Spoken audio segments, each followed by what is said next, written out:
bienvenue dans Tribune Libre. Ensemble, nous débriefons le match contre Châteauroux qui s'est déroulé donc vendredi soir au stade Gaston Petit en compagnie de Laurent Gradel et Rafik Mezrich, les habituels pensionnaires donc de Tribune Libre. Bonsoir messieurs. Bonsoir. Et c'est le retour de Philippe Paulet, notre consultant arbitral de retour du ski. Bonsoir Philippe. Bonsoir messieurs. On peut tous dire. On peut tous dire, de toute façon en famille. Hein.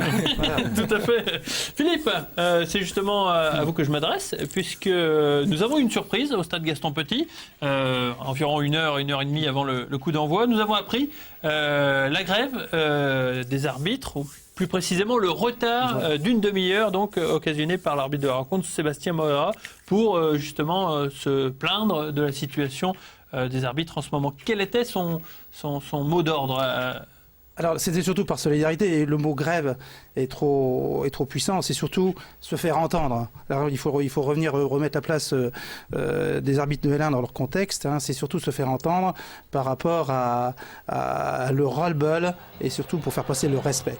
Parce qu'aujourd'hui, on parle de quoi? D'agression verbale, d'agression physique. Donc, le mot d'ordre était surtout le respect de l'arbitrage, et n'était concerné que les arbitres de L1. À la suite de ça, les arbitres de L1 ont été sanctionnés. Donc les arbitres de L2 ont dit on va reculer le coup d'envoi de 30 minutes. À la suite de ça, effectivement, comme on l'a bien suivi, les arbitres de National ont officié en L1. C'est vrai que du côté de la solidarité, on ne peut pas dire qu'on ait été très fort. Ce qu'il aurait fallu, c'est justement que nos arbitres de National n'officient pas sur ces rencontres de L1. Voilà. Donc, je vous l'ai dit, c'est surtout ce ras-le-bol du non-respect de l'arbitre. Alors, il faut voir naturellement au niveau professionnel, mais ce non-respect se rapporte aussi sur le côté amateur, que ce soit en ligue, que ce soit en district, parce que c'était pour l'ensemble du monde arbitral. C'est surtout ça. Alors, il n'y a pas simplement que le côté financier. Le côté financier, c'est un fait. Il existe. Il existe aussi, mais ce n'est pas le leitmotiv, justement, de ce recul d'un quart d'heure pour des équipes de L1. Mais voilà, c'est surtout ça. Est-ce que ce retard était une bonne idée? Parce que, honnêtement, une demi-heure de retard, ça pénalise les joueurs, donc le staff, les journalistes, les supporters, parce qu'une demi-heure, attendre dans le froid, c'est... Mais quel est le moyen pour un arbitre de se faire entendre? Oui. De ne pas officier, de ne pas venir, ou alors effectivement de reculer d'un quart d'heure ou d'une demi-heure. Mais on n'a aucun moyen de se faire entendre. C'est clair. Donc c'était la solution au niveau, et en plus ça pénalisait que les équipes de L1, la L2, les équipes de National, personne n'était pénalisé. Là aujourd'hui, la solidarité de la L2, effectivement, c'était de reculer d'une demi-heure. D'accord. Voilà. Au moins de se faire entendre, parce que c'est vrai qu'aujourd'hui on peut le regarder, des agressions verbales, on l'a, que ce soit au niveau des médias, que ce soit au niveau des dirigeants, au niveau des joueurs, et c'est surtout par rapport aux sanctions qui ont été données, par rapport au code disciplinaire, lorsque l'on a une bousculade envers arbitre et où le code disciplinaire dit 6 mois et vous avez un joueur qui prend que 6 matchs ou sur des propos verbaux blessants où justement on a juste des sursis, que ce soit au monde professionnel et que ce soit au monde amateur, on peut pas. Il y a un moment, il faut dire stop, quoi. Stop par rapport au respect où justement l'arbitre fait toutes les rencontres. Aujourd'hui, l'arbitre, si on prend Canal+ aujourd'hui, c'est l'arbitre qui est fautif. D'accord. Voilà. D'accord. On a compris votre argument, hein. L'avocat voilà. Philippe Paulet. C'est vrai qu'aujourd'hui. On passe au jeu maintenant pour voir que cette équipe de Troyes était plutôt bien armée, puisque comme d'habitude, messieurs, la possession de balle était troyenne. On va le regarder sur cette séquence très longtemps, pendant quasiment toute la première mi-temps. Laurent, les Troyens, comme à leur habitude, ont bien fait circuler la balle et cette équipe de Châteauroux a été baladée de long en large. Ouais, ce qui fait quand même une des forces cette année, c'est le jeu en mouvement qu'on est capable de produire. Ces longues séquences, aussi bien essayer de chercher de la profondeur ou à travailler dans le sens de la largeur. Ça s'est encore produit. On s'aperçoit qu'il n'y a quand même pas une agressivité débordante de la part des joueurs de Châteauroux. Pourtant qui jouent à domicile. Voilà, pour récupérer le ballon. Bon, ils étaient dans une situation assez difficile et il leur fallait à tout prix essayer de sortir un petit peu du bas du classement.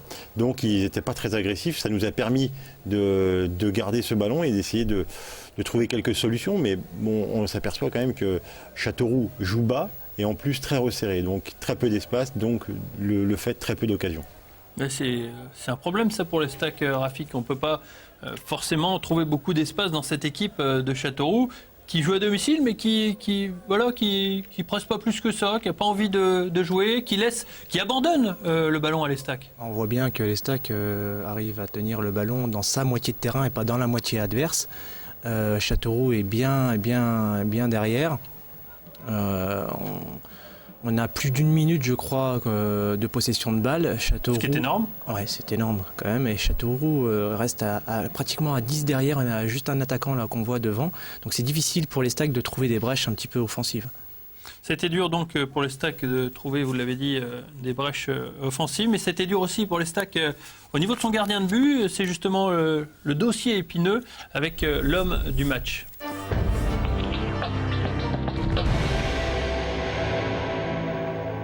Un dossier épineux parce que le remplaçant de Blondel, Brocard, n'a pas forcément répondu à toutes les attentes. En remplaçant Laurent, c'est vrai qu'il a fait un petit peu peur, Arnaud Brocard. Déjà, il avait une très grosse pression, parce que Oui. passer derrière Olivier Blondel, Qui avait disputé tous les matchs jusqu'à qui avait maintenant. disputé tous les matchs, même la Coupe de France. Hein. Oui. Et quand je me souviens avoir été à Château-Thierry contre une promotion d'honneur, c'était Blondel qui était dans les buts. Ouais, je dis grosse pression parce que la qualité d'Olivier Blondel depuis le début de la saison est indéniable. Il apporte beaucoup, il a sécurisé énormément sa défense.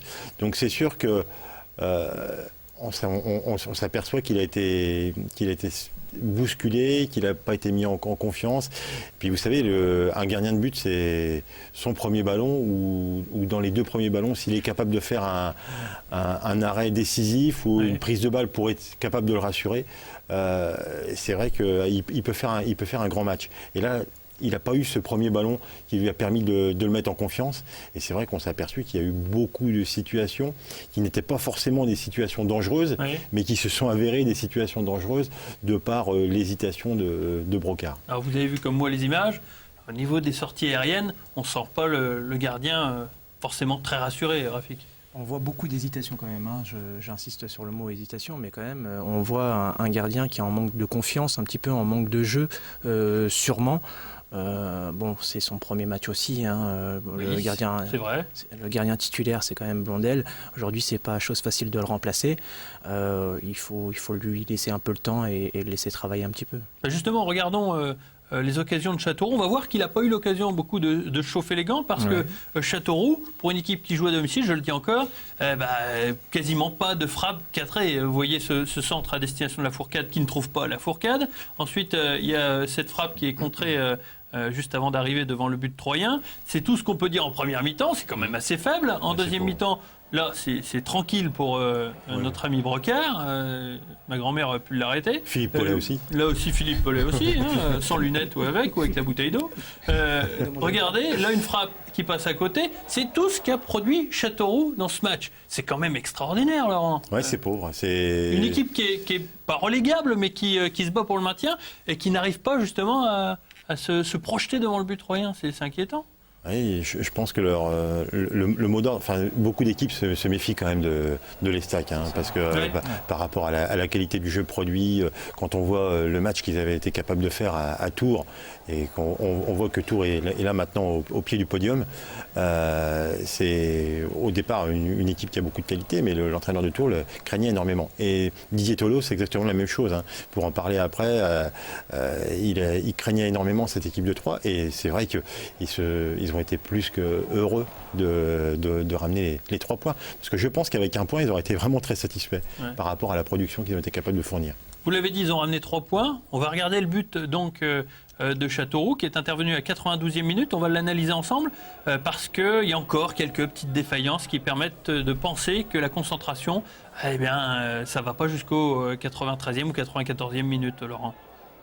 Oui, tout à fait. Alors, c'est exactement la même chose qu'on a pu voir à Tours. C'est-à-dire, on est capable de faire l'effort pour venir dans la zone. Là, on le voit encore avec Mounir Obadi. Et Mounir avait déjà fait la même chose contre Tours. C'est-à-dire qu'il vient devant et au moment de faire le pressing pour essayer d'enfermer, là, il prend un petit peu de recul et il laisse finalement le centre. Et on s'aperçoit que sur le centre, il n'y a pas un coup de tête énorme de la part de la Fourcade. Non, c'est une déviation. Il y a plus une déviation ou la tête en opposition. Et c'est vrai que, par contre, Brocard, au départ, est très bien placé. Oui. Il est très bien placé. Et il n'esquisse pas le moindre mouvement. Et par contre, c'est là qu'on se rend compte sur ses appuis. Moi, je trouve qu'il est en plat, arrière. il est en arrière et difficulté pour intervenir au niveau d'un gardien. Mais c'est vrai qu'il y avait largement la place de faire une intervention. Rafik ? Ouais, je reviens à ce qu'il dit Laurent, je suis un peu d'accord avec lui, mais on voit aussi que l'Estac est toujours surpris sur les dernières minutes de match Oui. par l'adversaire. Je veux dire, ils ont une certaine confiance en eux qui fait qu'il y a un certain laxisme sur les 10 dernières minutes, Ouais. qui fait que l'adversaire trouve toujours cette petite brèche qui nous fait défaut. Donc c'est quand même dommage, il faudrait travailler sur le dernier quart d'heure et essayer Ouais, parce de... que quelquefois, ça se concrétise pas par des buts, Et- par des actions dangereuses, mais quelquefois, Mais comme Châteauroux. il y a des fois, c'est des alertes. Et là, aujourd'hui,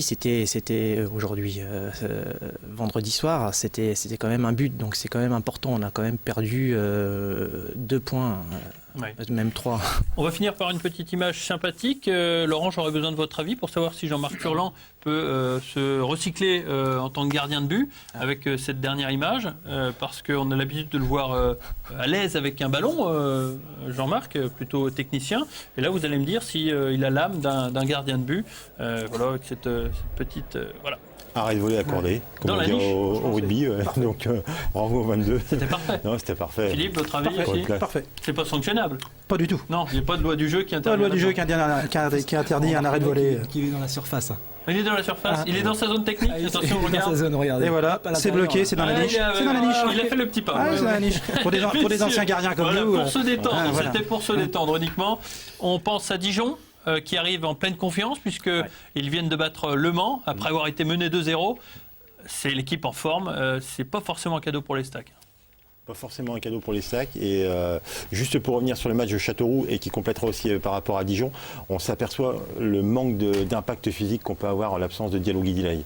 Ouais. Et je trouve que sur un match comme Châteauroux, il était capable en ce moment d'apporter du rythme et de se projeter rapidement vers l'avant. Et on l'a pas ressenti contre Châteauroux. J'espère que contre Dijon, on saura remédier à ce problème parce que Dijon est Pas sûr, je est- vous arrête tout de suite, pas sûr qu'il Ouais, soit parce que- rétabli. Mais Enza Yamissi n'est pas sûr d'être rétabli aussi, puisqu'il est sorti blessé du match contre Châteauroux. on est obligé de faire appel Ça à... peut être un problème. 30 secondes pour finir, Rafik. Un bon test pour les Stacks Dijon. Ouais. Un bon test, ouais. Bon, je retiens. Vous avez été bon sur le pronostic la semaine dernière. Oui. Vous avez vu une prudence. Nous, on s'est complètement fourvoyés, puisqu'on voyait plutôt une victoire. Donc, bon, je fais confiance à Rafik maintenant. Je me rattrape bien, Ouais, bien joué. Merci en tout cas, messieurs, d'être venus sur ce plateau. Merci, Philippe, d'avoir écourté vos vacances hivernales. Tout le plaisir était pour moi, franchement. Qu'est-ce qu'on ferait pas, c'est vrai. Merci Laurent, merci Rafik, et sans Laurent la semaine prochaine. Donc rendez-vous lundi prochain pour une nouvelle émission de Tribune Libre. À très bientôt.